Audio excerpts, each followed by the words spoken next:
Hej, og tak fordi I tager jer tid til at se min hjemmeside. Mit navn er Ditte, og jeg er 35 år.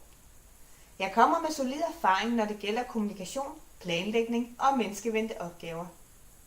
Jeg har arbejdet med en bred vifte af opgaver, som spænder lige fra rekruttering, samarbejde med jobcentre i forhold til praktik for ledige, arbejdsplanlægning, opdatering af hjemmesider og til at holde oplæg, f.eks. på Jobmessen i Odense Kongresscenter. En af mine styrker ud over min erfaring er, at jeg har en meget positiv tilgang til både mennesker og opgaver. Og så har jeg talent for kommunikation, mundtligt såvel som skriftligt. I virksomheden er jeg en oplagt kandidat til jobs, som kræver relationsarbejde. Det kunne f.eks. være i HR eller i jeres kommunikationsafdeling. Jeg håber, at I har lyst til at læse min ansøgning og mit CV, som I finder i fanerne heroppe over. Med de ord vil jeg sige tak for jeres tid, og jeg glæder mig til at høre fra jer.